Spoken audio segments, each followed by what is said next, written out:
I, Isidro T. Ungab, Sebastian Z. Duterte, Vice President Sara Zimmerman Duterte. We are here to honor the trust that our fellow Dabawenyos have given us.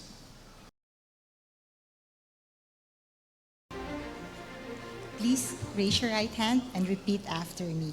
I state your name I, Isidro T. Ungab of of Kalinan, Davao City, having been elected to the position of having been elected to the position of Congressman, 3rd District, Davao City, hereby solemnly swear hereby solemnly swear that I will faithfully discharge that I will faithfully discharge to the best of my ability to the best of my ability the duties of my present position the duties of my present position and of all others and of all others that I may hereafter hold that I may hereafter hold under the Republic of the Philippines. under the Republic of the Philippines, That I will bear true faith that I will bear true faith and allegiance to the same. and allegiance to the same, That I will obey the laws, that I will obey the laws, legal orders, legal orders, and decrees and decrees promulgated promulgated by the duly constituted authorities by the duly constituted authorities of the Republic of the Philippines. of the Republic of the Philippines, And that I impose this obligation and that I impose this obligation upon myself voluntarily upon myself voluntarily, without mental reservation without mental reservation or purpose of evasion. or purpose of evasion. So help me God. So help me God. Congratulations. Thank you. Congratulations. We will now hear the message of Congressman Isidro Ungab.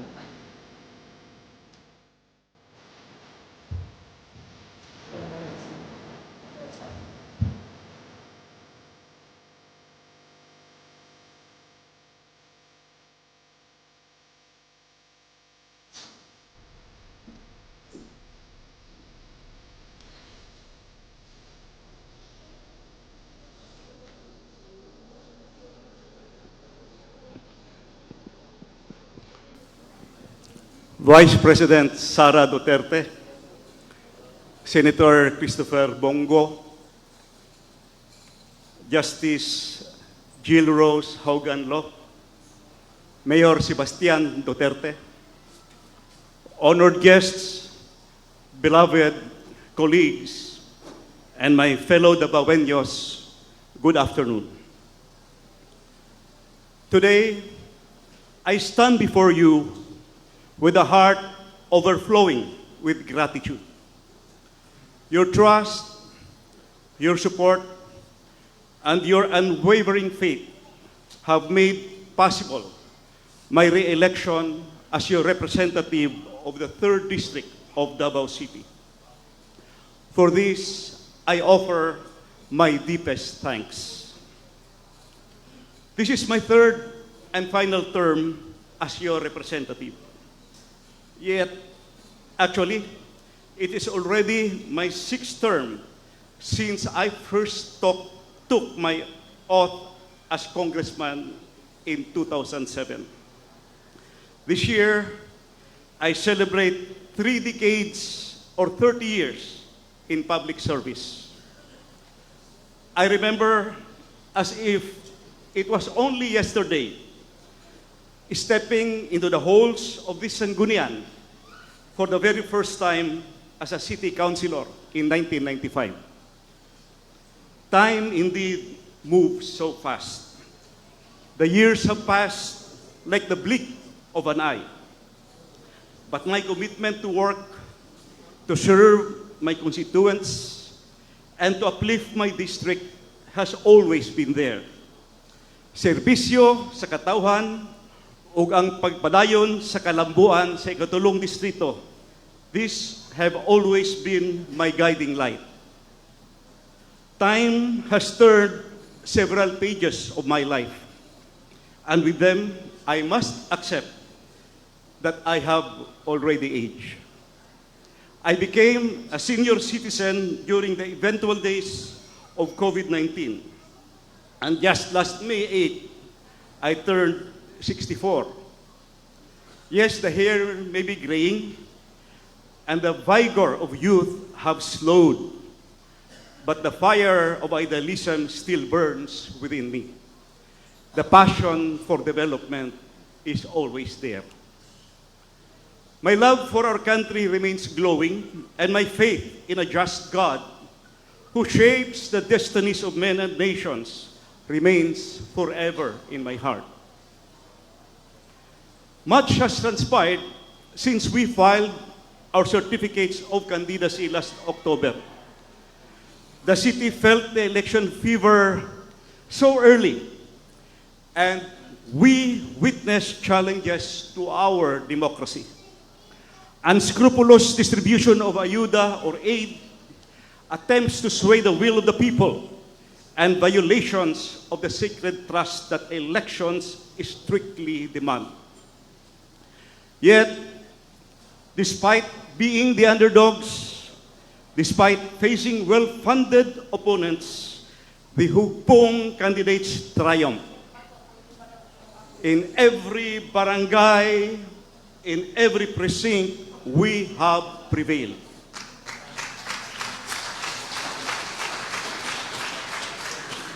This is a victory, not just for us, but for every Dabawenyo who believes in honest, clean, and principled leadership. This is a record-breaking triumph, a chapter in our city's history that will be remembered for generations.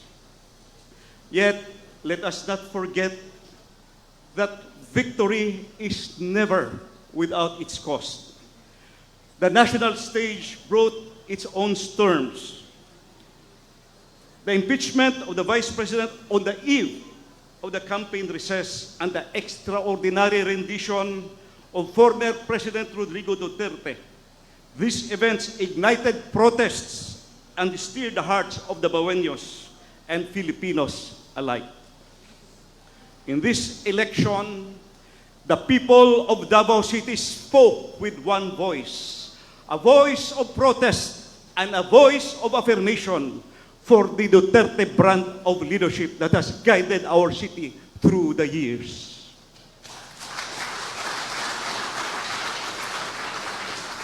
Let me take this opportunity, let me take this moment to thank and congratulate Vice Mayor and incoming Acting City Mayor Sebastian Duterte, whose steady hand and unwavering leadership guided us through the campaign, even in the absence of our standard bearer. Mayor Baste, your courage and resolve led us to this hard-fought victory.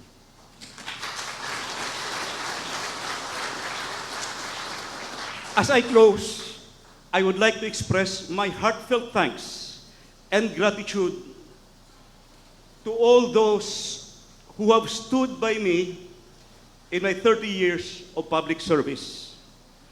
You have been and will never be forgotten. You are always in my prayers as you have always been. Daghan kayong salamat. May we continue to serve, to strive, and to dream for a brighter Davao City. Maayong hapon sa tanan.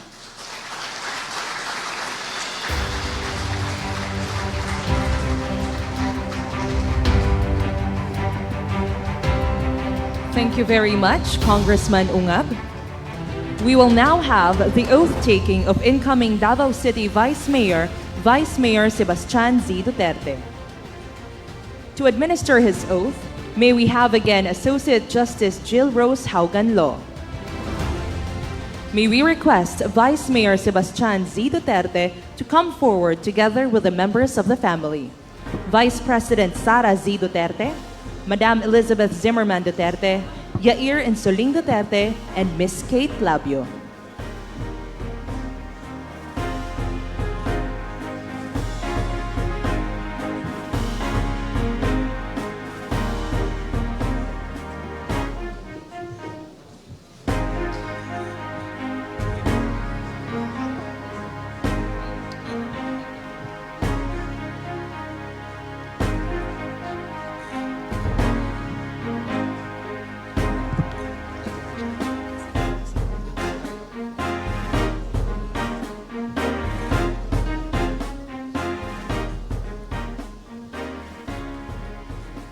Please raise your right hand and repeat after me. I, please I, state your name, Sebastian Z. Duterte of of Davao City, having been elected to the position of, having been elected to the position of Vice Mayor of Davao City, hereby solemnly swear that I will faithfully discharge, that I will faithfully discharge to the best of my ability, to the best of my ability the duties of my present position the duties of my present position and of all others and of all others that I may hereafter hold under the Republic of the Philippines. under the Republic of the Philippines, That I will bear true faith that I will bear true faith and allegiance to the same. and allegiance to the same, That I will obey the laws, that I will obey the laws, legal orders, legal orders, and decrees and decrees promulgated promulgated by the duly constituted authorities by the duly constituted authorities of the Republic of the Philippines. of the Republic of the Philippines, And that I impose this obligation and that I impose this obligation upon myself voluntarily, without mental reservation without mental reservation or purpose of evasion. or purpose of evasion. So help me God. So help me God. Congratulations. Thank you, ma'am. Congratulations, Vice Mayor Sebastian Z. Duterte. The Vice Mayor will now deliver his message.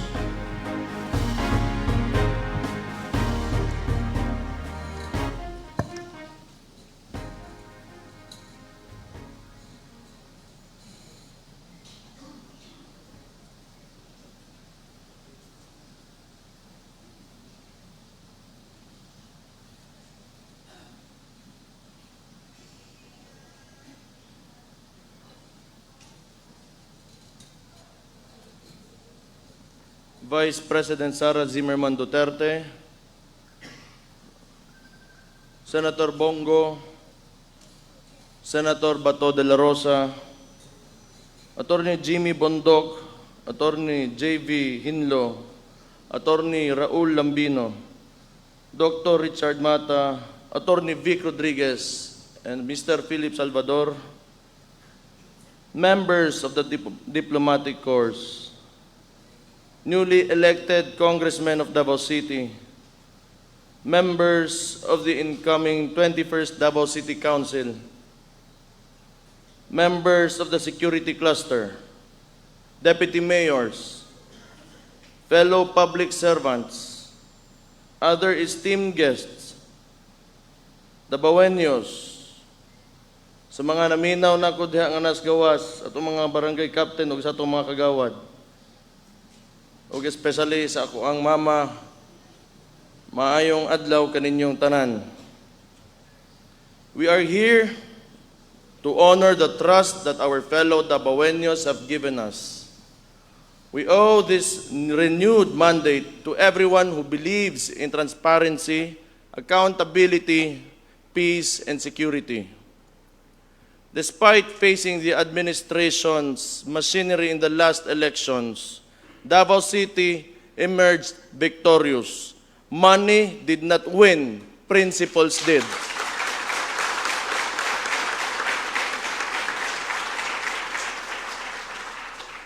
Those who sought to divide us were all defeated. We crushed them. This resounding victory was not only felt in Davao City, but also echoed in key areas across Visayas and Luzon. For that, we are forever grateful. Now we turn our focus to the work ahead. The past 3 years have been remarkable for Davao City. We thank our barangay officials, our safety and security cluster, the entire workforce of the city government, and our hardworking, disiplinadong Dabawenyos. We have come this far because of all of you. The city's income continues to grow from 5.1 billion pesos in 2022 to 5.9 billion pesos in 2024. Our gross domestic product has significantly increased from 495 billion in 2022 to 532 billion in 2023, reflecting the strength of our local products and economy. Our tourism industry continues to bounce back. We reached over 1.8 million tourist arrivals in 2024, more than double the 897,406 recorded in 2022. Most notably, more than 263 billion pesos worth of investments were made in Davao City in 2024 alone, 10 billion more than in 2022. The number of registered welfare of the people first. Think of our children's future. Work to leave them a city that is rich, just, and sustainable. To my fellow public servants, never forget the will of the people that brought us here. We must always listen to our constituents. We need to be even more proactive, and we must address community concerns swiftly and sensibly. To my fellow Dabawenyos, we ask for your continued cooperation as we move toward a more secure and productive future. We know Davao City better than anyone else. We know its strengths, and we also acknowledge its weaknesses. Its growth and success rely on all of us. People in government cannot do this alone. We all need to do our part and contribute to nation building. The day will come when our forefathers will look upon us with pride, knowing we protected the city they built and led it to even greater heights. Daghang salamat sa inyong tanan.